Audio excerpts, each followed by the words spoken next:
Muy buenos días a los radioescuchas que nos sintonizan en la frecuencia de Telemetro Radio, a quienes nos ven por streaming a través de Mercongo, así como en RPC Televisión, en señal de televisión digital terrestre, y a los miles que nos siguen en las plataformas de Telemetro Cuarto Poder en YouTube. Bienvenidos a la emisión de hoy, lunes 29 de abril del año 2024, la última semana, la semana de la elección del 5 de mayo.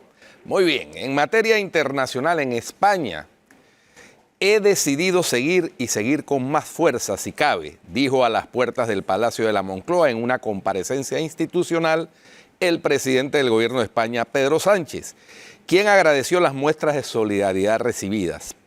Previamente había comunicado su decisión al rey Felipe VI en el Palacio de la Zarzuela. Mi mujer y yo sabemos que esta campaña de descrédito no cesará. Llevamos 10 años sufriéndola. Es grave, pero no es lo más importante, dijo Sánchez.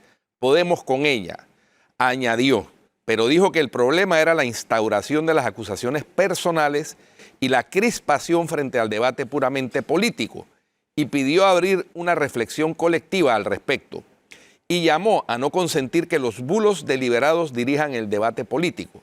Sánchez ha hecho hincapié en que su decisión no supone un punto y seguido. Es un punto y aparte, se lo garantizo.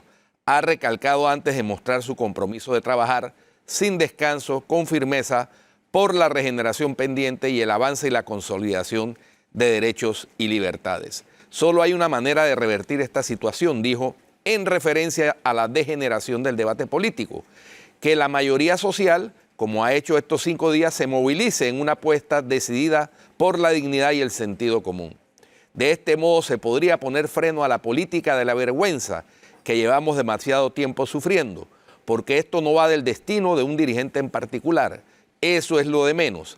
Se trata de decidir qué tipo de sociedad queremos ser.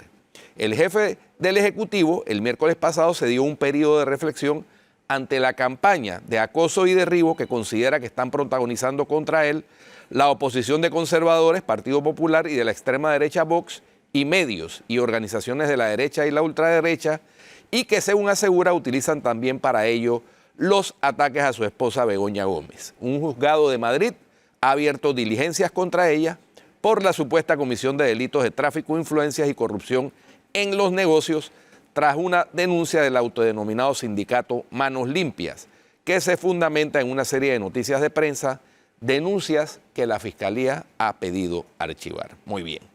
Por otra parte, en Israel, las autoridades israelíes temen que la Corte Penal Internacional, que investiga la situación en Gaza desde mediados de noviembre, emita esta semana órdenes de detención contra el primer ministro israelí Benjamín Netanyahu, el ministro de Defensa Yoav Gallant y el jefe del ejército Herz Halevi, por considerar que no han hecho lo suficiente para evitar las violaciones cometidas por sus tropas contra los civiles palestinos, informa el diario Haaretz. Según el diario israelí, tanto el Ministerio de Justicia como los abogados del ejército tratan de evitar que eso ocurra. Y además Netanyahu, el ministro de Asuntos Estratégicos, Ron Dremes, y países amigos de Israel, con Estados Unidos a la cabeza, intentan convencer al fiscal general de la Corte Penal Internacional, Karim Khan, de que retrase o incluso impida la emisión de esas órdenes judiciales. Bajo mi liderazgo, Israel nunca aceptará ningún intento de la Corte Penal Internacional de La Haya de socavar su derecho básico a defenderse, dijo Netanyahu el viernes pasado en una declaración en Telegram. Si bien las decisiones tomadas por el Tribunal de La Haya no afectarán las acciones de Israel, sentarán un precedente peligroso que amenaza a soldados y figuras públicas, añadió. El grupo palestino Hamas está estudiando la última propuesta de tregua en estos momentos. Israel ha avisado de que este es el último intento de alcanzar un acuerdo antes de una invasión terrestre a Rafah, donde se hacinan 1.4 millones de palestinos, lo que podría significar un desastre, según el presidente palestino Mahmoud Abbas.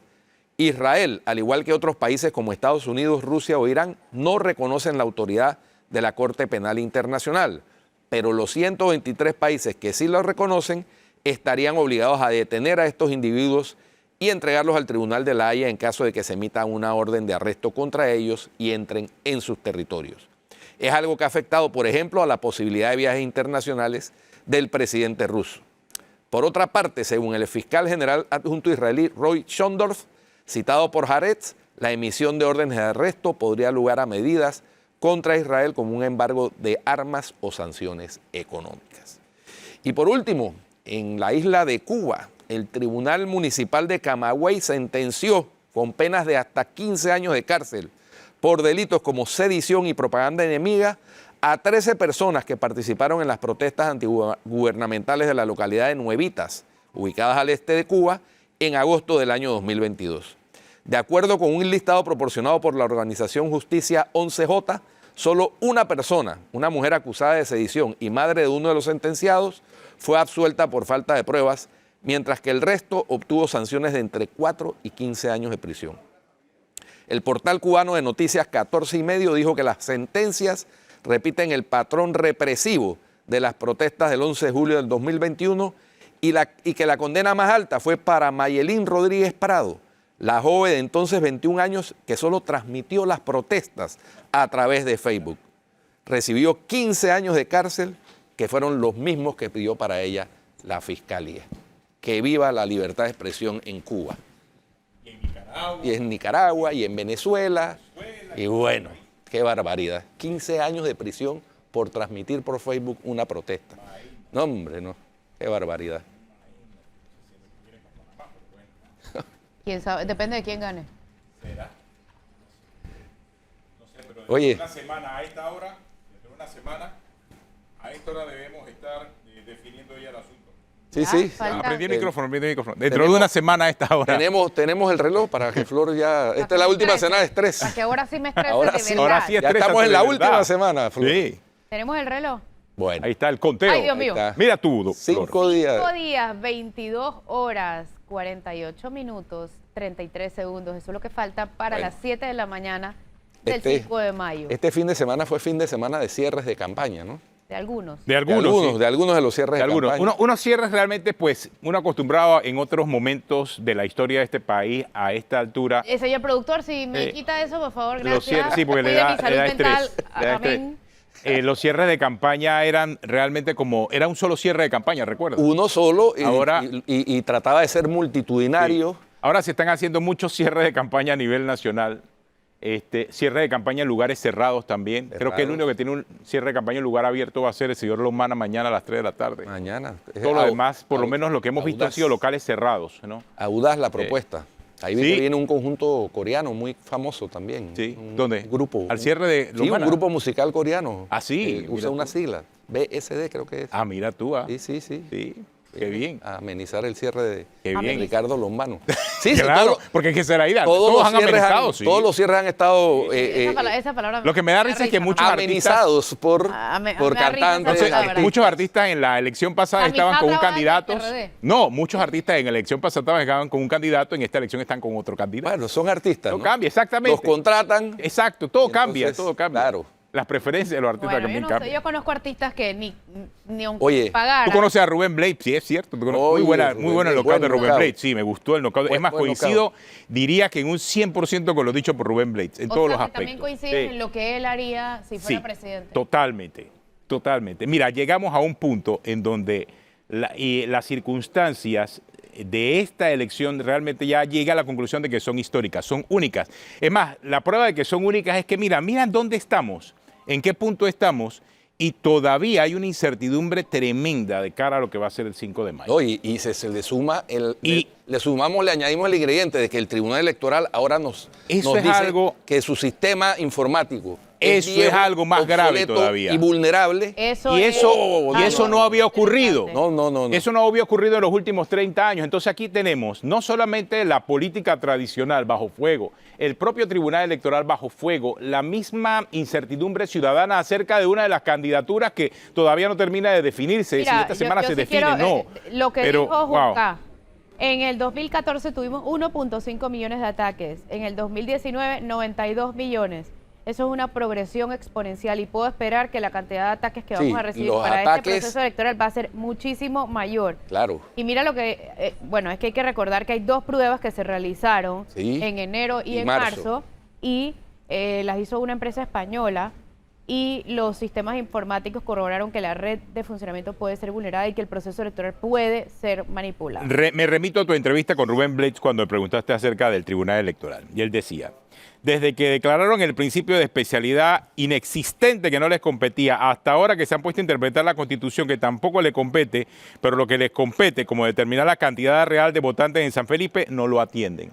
¿Sí? O sea, lo que está diciendo de Rubén Blades ahí es verdad. Sí. Las votaciones electrónicas en Atlapa. Las híbridas, porque esas son híbridas, ¿no? Electrónica, pero te emite un papel y tú lo depositas en la urna. En menos de 4 días ha habido 2 errores bien importantes en la papeleta, en el voto re y reba y en lo de la Atlapa. Sí. Son como traspiés, pero por eso yo preguntaba el otro día si lo de la papeleta electrónica no habría sido un hacker. Porque perfectamente puedo pensar. No, ellos dijeron que no. Que no, pero imagínate. Dijeron que no. Bueno, tenemos en este momento al antes de ir con Guillermo Márquez Amado, cuando le preguntaste a Rubén Blades sobre Martín Olombana, si le hubiesen ofrecido la vicepresidencia, dice Rubén Blades que ninguno nunca me indicó su decisión de eliminar el Estado clientelista y por eso ni los apoyé ni los apoyo. O sea, no hubo una respuesta. Dice, dice, eso no es lo que promete Lombana. Y dijo Rubén Blades, sí, pero no dicen ni cómo, ni cuándo, ni con quién lo van a hacer, y eso es vital, y es verdad. Bueno, y es verdad, eso es lo que hemos dicho aquí eso hemos venido diciendo desde el primer día acá. A mí me parece que si siguen, bueno, si es que siguen empatados los trillizos, a mí me parecería importante, una importante forma de desempatar, salir a decir con quién vas a gobernar, pues. En los cargos más importantes, por lo menos. Vamos a ver. Vamos, tenemos ya conectado vía Zoom a el ex magistrado del Tribunal Electoral, doctor Guillermo Márquez Amado, quien desde su experiencia durante años en el tribunal y que ha sido un observador permanente, incluso fue candidato a vicepresidente en las elecciones pasadas, de Ricardo Lombana, puede ofrecernos una perspectiva.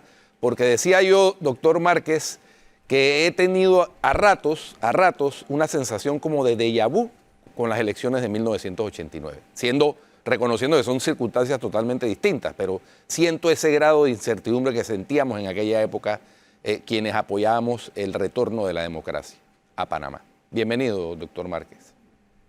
Mucho gusto, muchísimas gracias por esta invitación así a última hora, pero la verdad es que me permite darles una especie de diagnóstico de lo que yo estoy viendo y sí, coincido en que estas elecciones no son como las que hemos tenido desde 1994. Aquí está en juego muchísimo más.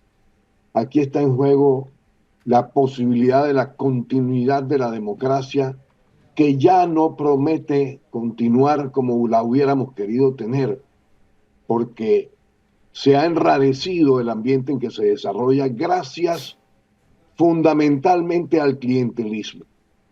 Estamos como en 1989, estamos como estuvimos en 1945, estamos como estuvimos en el año 1903 cuando declaramos la independencia después de esa guerra civil horrorosa que fue la de los 1000 días. Y en todas estas oportunidades fuimos capaces de sobreponernos a nuestras diferencias y de enfocarnos en lo que nos unía para poder llevar el país hacia adelante y hacia un futuro prometedor. Eso ocurrió en 1904, cuando entre conservadores y liberales, después de haberse matado literalmente unos a otros, acordaron una constituyente paritaria en que conservadores y liberales participaron y salió la Constitución de 1904. En 1945 hubo un estado de ingobernabilidad enorme en nuestro país y entre todos los partidos, particularmente en ese momento de oposición, pero también supieron sumar a quienes estaban en el gobierno, se llevó a cabo una constituyente, en aquel caso originaria, para superar el estado de cosas en que estábamos. En 1989 ocurrió lo mismo para poder superar la gravísima amenaza que constituía el general Manuel Antonio Noriega. Y hoy estamos en un escenario semejante, cuando no peor en ciertos aspectos, porque ahora tenemos un organismo electoral, tenemos una asamblea, tenemos teóricamente 3 poderes del Estado ejerciendo las facultades de administración del Estado, y sin embargo el clientelismo, la corrupción, la falta de identificación de metas de los órganos del Estado han sido incapaces de sacar al país adelante, han sido en cambio promotores de una mayor desigualdad en nuestro medio. Por eso yo insistiría, ya lo he hecho personalmente escribiéndoles a diferentes personas, en que los líderes de nuestra nación, de nuestros partidos políticos y de los que no están en partidos políticos, pero tienen un liderazgo reconocido, nos entendamos en enfocarnos en las cosas que nos unen y apartemos las cosas que nos separan. Doctor, una pregunta. ¿Qué opina Poder usted? llegar, permítanme acabar esta idea, para poder llegar a un entendimiento entre todos que nos permita superar esta situación. ¿Qué opina usted sobre lo que dice el magistrado Guerra, de que si gana José Raúl Muriel Lugo se falla inconstitucional, sus efectos no son retroactivos y la Corte debe respetar la voluntad del pueblo? La Corte en diferentes oportunidades, aun cuando el principio es el de que no haya retroactividad, es decir, se sigue de ahí en adelante con lo que hay, también la Corte ha sostenido y ha interpretado y lo ha dicho en sentencias que determinadas decisiones deben ser retroactivas, porque de otro modo el principio constitucional ya vulnerado en un momento continuaría sin legitimidad, y eso es exactamente lo que nos pasaría en este momento. Y si no hay legitimidad, el paso siguiente es el de la ingobernabilidad, y esa es la ingobernabilidad a la que le tenemos que temer, no a esa presunta que esgrimen como argumento a los diputados desde la Asamblea, como si ellos fueran los indispensables. No, la indispensabilidad radica es en los propios ciudadanos, que estemos dispuestos a acatar las directrices de un gobierno que no consideremos legítimo, y como no la consideramos legítimo, no estamos dispuestos a acatar sus directrices. Sí, coincido con la posición del doctor Márquez Amado, porque efectivamente la Corte de 1990 para acá ha emitido varias sentencias en donde en la misma sentencia determina que tiene efecto retroactivo. Un ejemplo, los indultos de Mireya Moscoso, en donde la Corte dio la orden de retrotraer los procesos al estado original en que estaban antes de proferidos los indultos. Tienes que mandarle esa opinión a José María Castillo, que sí, no, él ya no tiene, se enteró. ya se la mandé. Le mandé el estudio, además un estudio muy sesudo que hizo el colega estudioso de la Constitución, constitucionalista y experto en temas electorales, Salvador Sánchez, sobre ese particular. Así que...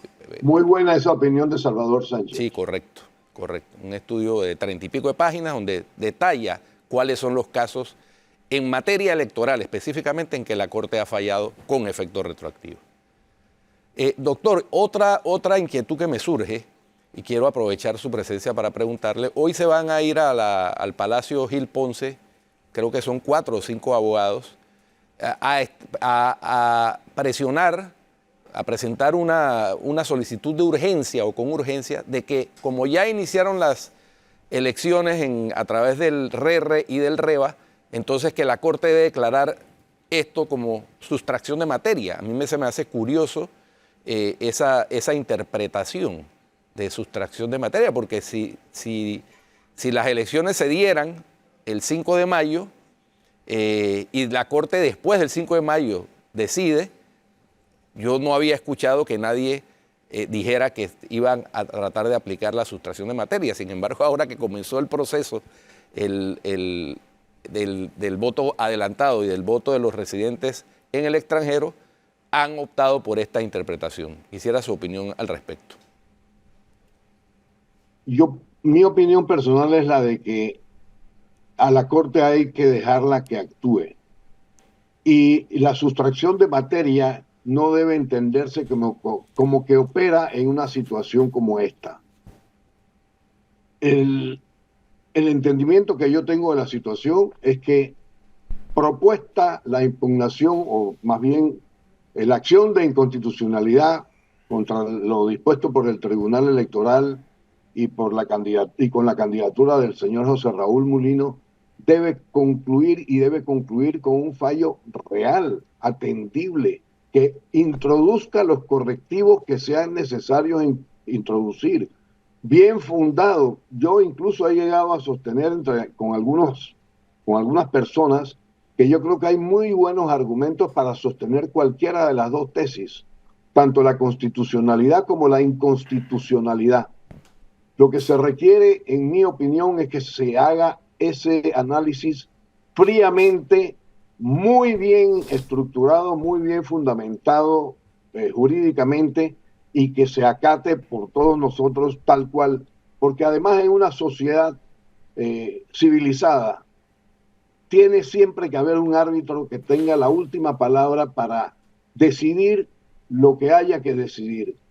De otra manera, y si se deja a los integrantes del equipo, por llamarlo de esa manera, a todos los ciudadanos en este caso, nos corremos el riesgo de que nos armemos unos contra otros. Ese árbitro, en este caso, en la Corte Suprema, está previsto en la Constitución que deben acatarse sus fallos, y es ella quien, al decidir lo que tenga que decidir, todos debemos respetarlo. Bueno, Por pero eso la es Corte, necesario que la Corte, siempre... doctor, ante la consulta de la Corte, Luis Guerra dijo que ellos no tenían que consultar absolutamente a nadie, y lo dijo de esta manera así bien arrogante, ¿no? ¿Es verdad que ellos no tenían que consultarle a nadie? ¿Opina usted igual? Ellos tienen que consultar lo que dice la Constitución y lo que dicen las leyes. Ambas cosas, porque todas las autoridades panameñas, cuando actúan, deben hacerlo con fundamento en ambas cosas.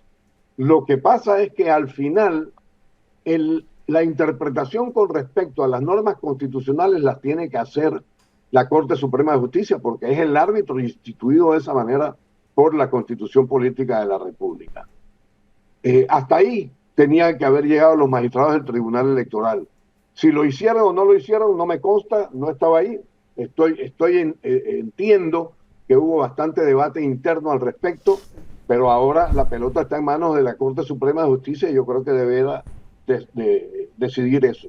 Por otra parte, si el Tribunal Electoral no hubiera demorado anteriormente tanto algunas decisiones con respecto a la presunta Principio de especialidad. el presunto fuero electoral que tenía Ricardo Martinelli, no estaríamos en este momento. 10 meses demoró esa decisión, el juicio de New Business. Y además, cuando la pronunciaron, se metieron con un tema que no tenían que haber tratado en absoluto.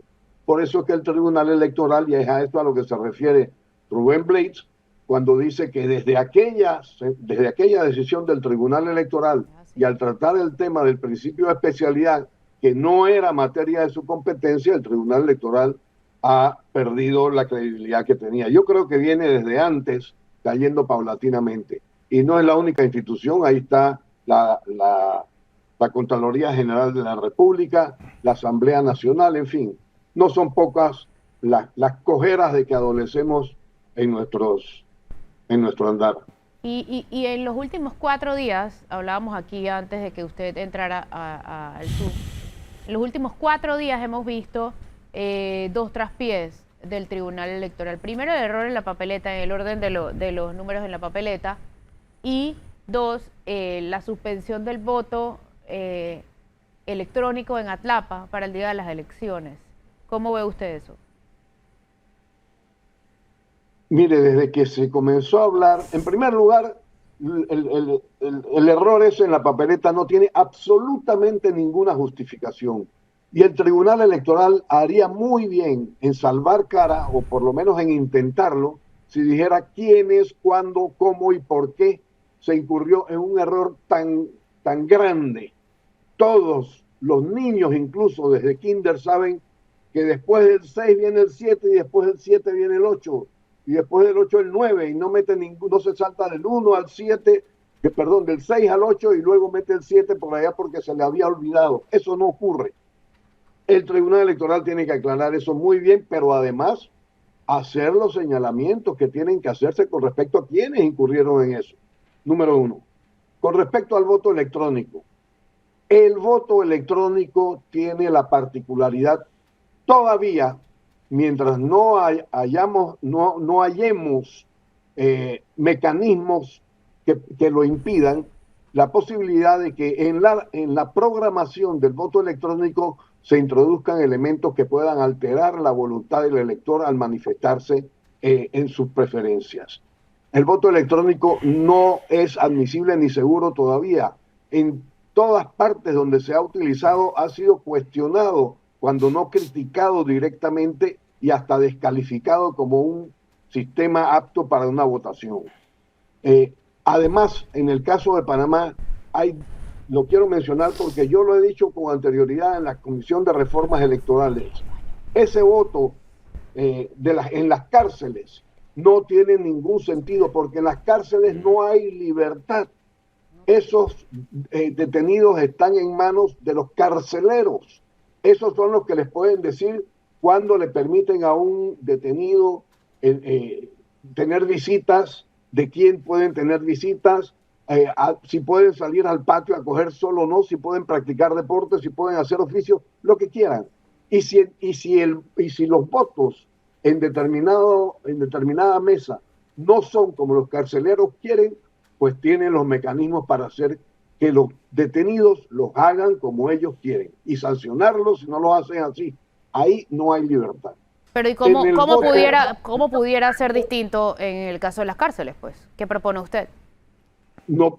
En primer lugar, hay la posibilidad de que quienes no están detenidos, es decir, las personas que están fuera de las cárceles, con base en el principio de que el voto tiene que ser libre, esa es una de las condiciones indispensables del voto. Tiene que haber absoluta libertad de quien vota para poder escoger al candidato de su preferencia. Ese mismo factor, pero de otra manera, incide en que en el voto adelantado no haya o pueda haber el riesgo de que no haya la misma libertad, porque en el voto adelantado nadie sabe si cuando la persona está votando tiene una persona al lado que le está diciendo: aquí tienes $20, pero yo me quiero cerciorar de que el voto que tú pongas en internet sea el que efectivamente yo te estoy pagando. Y ahí se abre una oportunidad, y esas oportunidades deben estar absolutamente selladas. Pero ¿cómo se evita eso? Mi pregunta es: ¿cómo se evita eso? Pues sencillamente no se le permite a las personas que están detenidas votar, porque carecen de libertad. Y el voto adelantado no se puede practicar de esa manera. Tiene que practicarse de otro modo. Puede ser que la persona acuda a un sitio y ahí haga personalmente, y que todos nos cercioremos de que nadie le está ni poniendo una pistola en la cabeza, ni ofreciéndole 10 ni $50 para que vote por alguien. Ok. Bueno, gracias, licenciado. Gracias por acompañarnos. Nosotros nos vamos a un cambio y ustedes no se vayan, ya volvemos.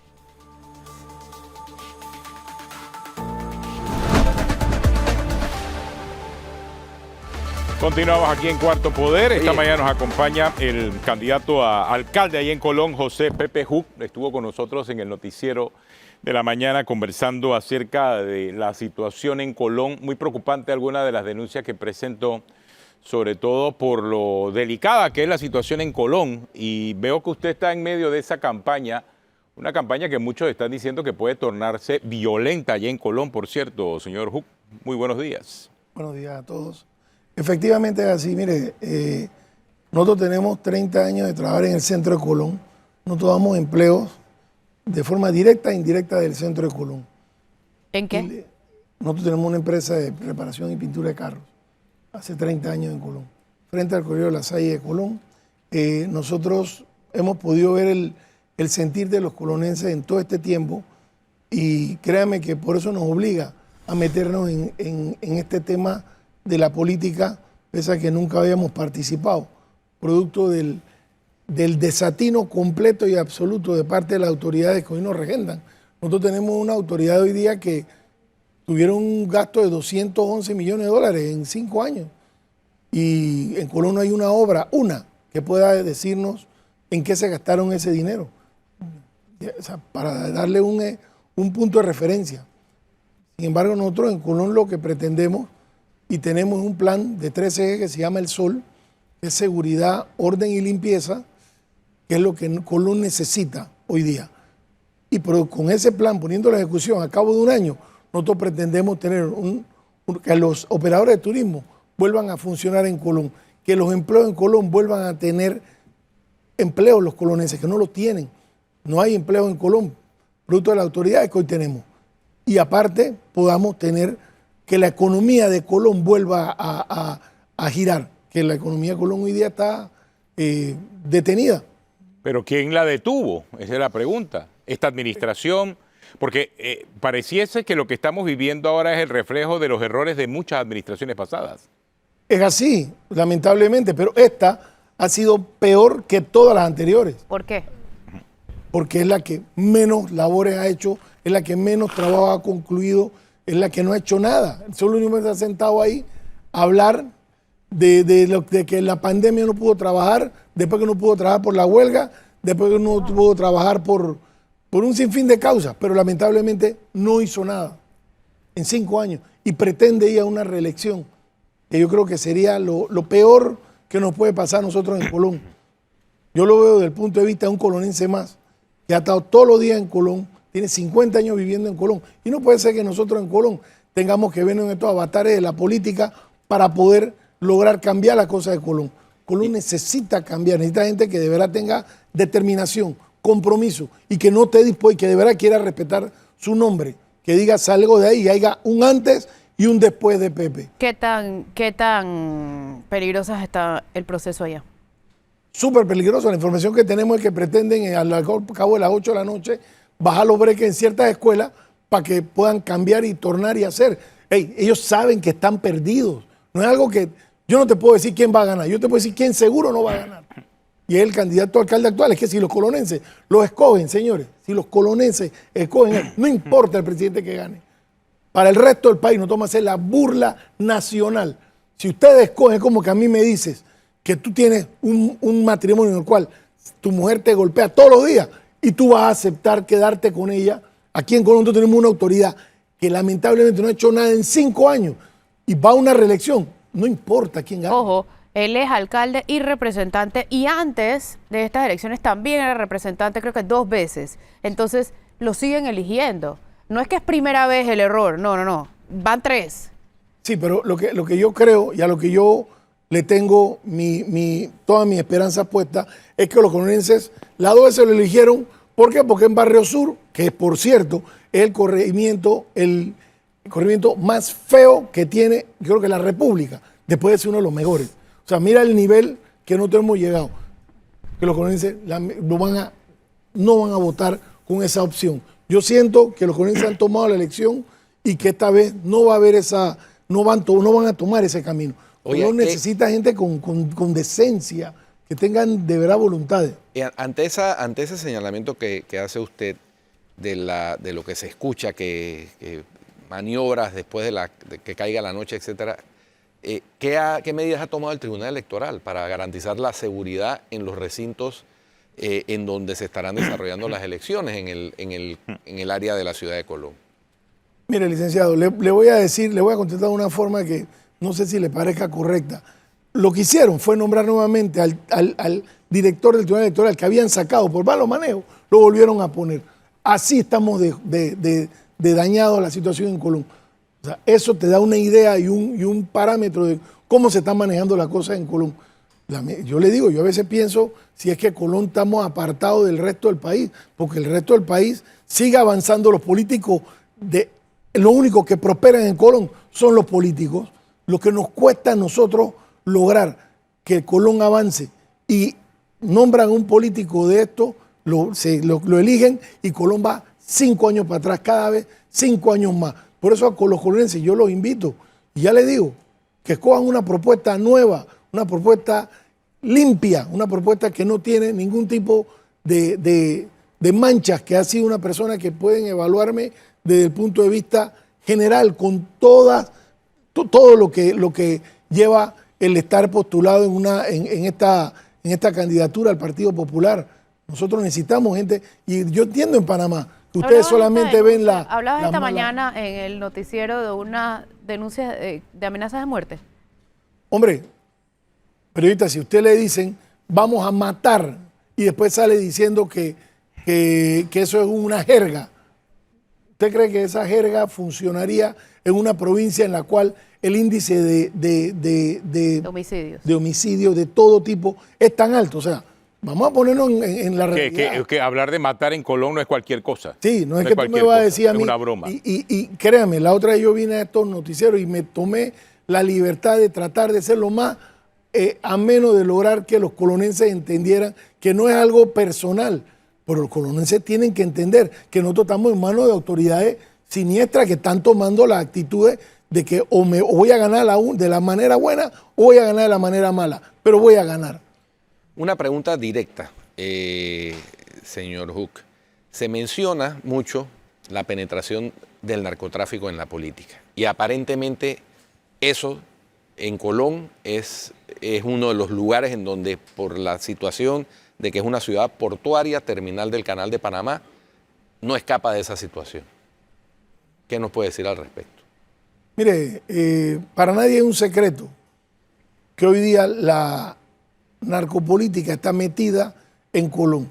Eso no es algo que podemos ocultar. O sea, usted se da cuenta de los miles de dólares que se gastan en campaña política, regalan hasta casas, regalan de todo. En Colón lo que hay es un fantasma que nosotros no podemos ocultar. Aquí lo estamos viendo todo, pero todos tratamos de manejarnos de la forma de poder, diría yo, como vamos a tratar de obviar un tema que está de frente a nosotros, porque queremos buscar una forma de entendimiento, porque los colonenses en el fondo somos personas que siempre buscamos el echar para adelante. La mayoría de los colonenses son gente que quiere trabajar, que quiere que Colón progrese. Y Colón tiene todo para progresar. Lo único que hay que quitarle a los colonenses son las autoridades que tenemos, porque no nos reflejan.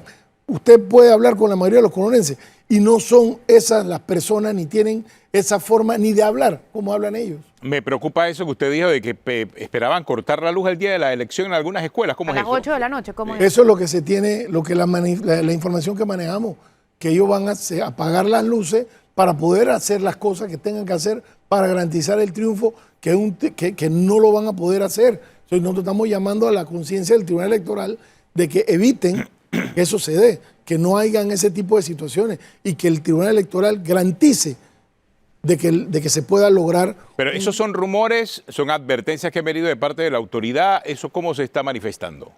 Mire, son rumores que se dan en Colón de que eso es lo que pretenden hacer para lograr su cometido. Pero yo no puedo garantizarle de que sea 100% se pueda dar, pero todo indica que hacia allá vamos, porque definitivamente, si algo la población tiene claro en Colón, es que las autoridades que tenemos hoy día no nos representan y que no gozan del crédito de los Ahora, colonenses. ¿a usted personalmente ha recibido presiones en esta campaña? Hombre, nosotros lo Por que hemos repercusiones sentido... empresariales. Sí, nosotros hemos sentido que ha habido una intención manifiesta de que nosotros no podamos desarrollar la campaña, de que nosotros no podamos estructurar, no solo yo, todos los candidatos en Colón que tenemos una intención de querer cambiar la forma de trabajar en Colón. No se ha podido. Ya le digo, Colón la cosa es difícil.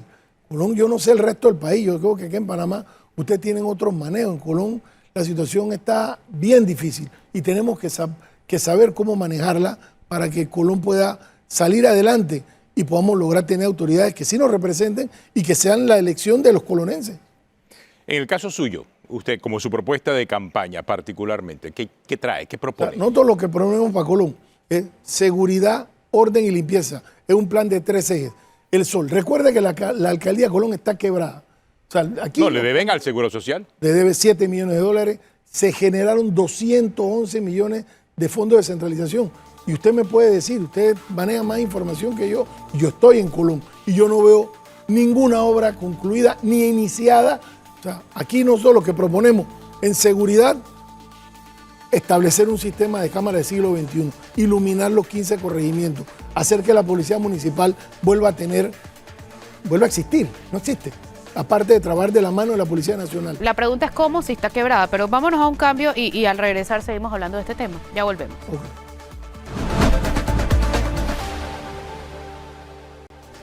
Bueno, aquí tenemos la oferta electoral para alcaldes de Colón: Alex Lee por el PRD, José Huck por el Partido Popular, Elvia Chang por el Molirena, Tilio Meneses, por el panameñismo.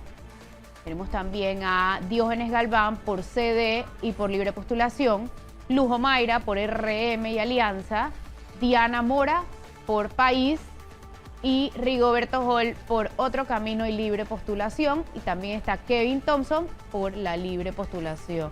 Ahí hay un montón de candidatos, lo cual favorece a quien tiene en este momento el poder y la estructura, que es el partido de Alex Lee.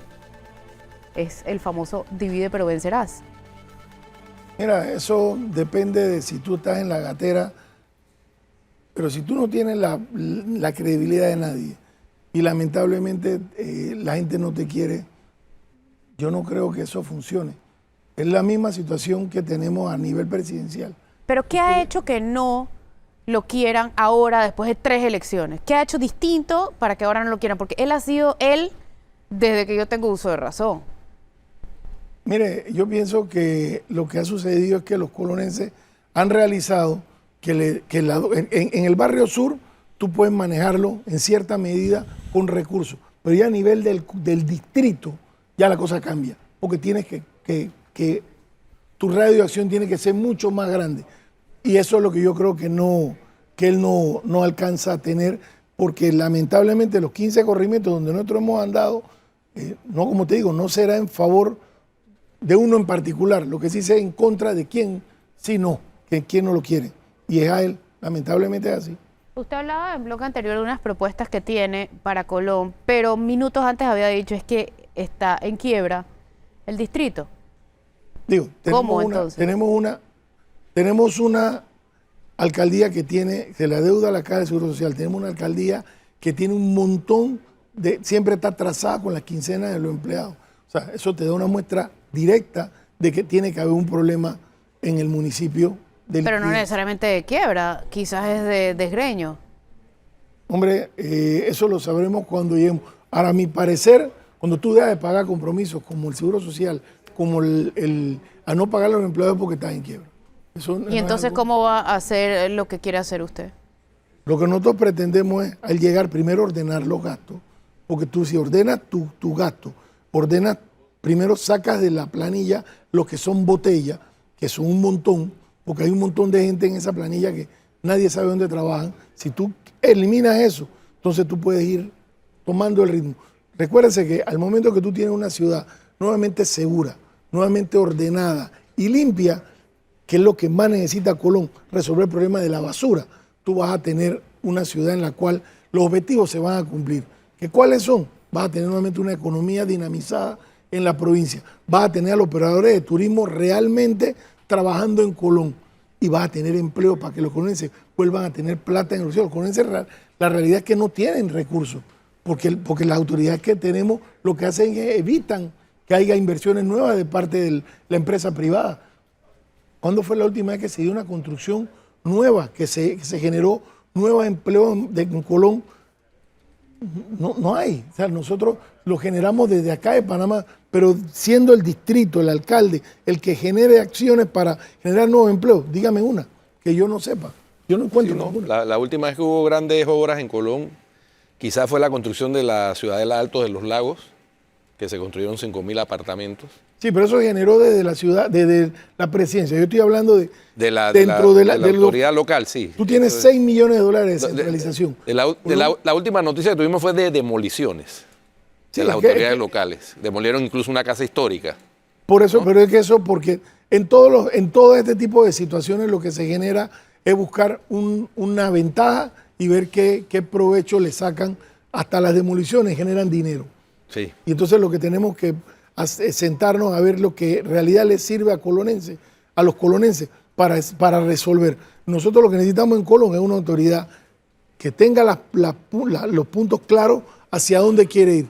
Y Colón lo que necesita es un alcalde que tenga determinación, que tenga compromiso, y que sea lo más importante, tengan lealtad hacia Colón, Muy bien. una lealtad verdadera, que eso es lo que nos va a llevar a que den credibilidad. Nuevamente los colonenses van a volver a invertir, porque los empresarios en Colón, yo le pongo como muestra un botón, yo le digo a varios empresarios de Colón, de yo llegar a la alcaldía, ustedes tomarían cada uno un parque para poder reacondicionarlo.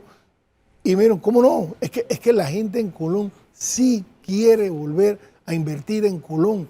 Las comunidades, llámese árabes, los indios, los hindustanes, hasta los judíos, simplemente no lo hacen porque las autoridades que tienen saben que cada vez que le han dado el beneficio de apoyarlos, el dinero se pierde. Bueno. Y nosotros sí necesitamos autoridades que hoy día no permitan eso, que sí estén identificados con hacer que Colón cambie.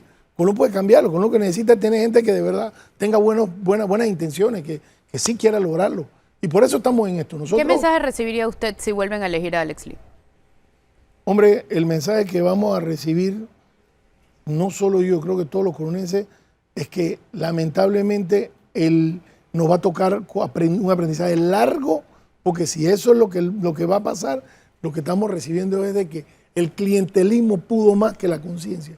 Y yo creo que los colonenses, ya con esto que ha pasado nuevamente en el país, con lo que pasó con la mina, con todas las acciones que se han dado últimamente, el colonense lo que necesita y quiere es un cambio. Si el colonense, como le dije recién comenzando la entrevista, los ojos de Panamá están puestos en Colón, porque el presidente que sea elegido, y si nosotros cogemos nuevamente a un alcalde el cual no ha hecho nada por Colón, estamos mandando un mensaje muy malo al resto del país. Estamos diciéndole al país que no tenemos, que solamente vivimos del clientelismo y que no nos importa con nuestra provincia.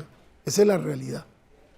Nosotros que lo que queremos para Colón es un Colón en el cual, hombre, se le pongan, por darte un ejemplo, hay que crear todos los coliseos deportivos que tiene Colón, hay que arreglarlo.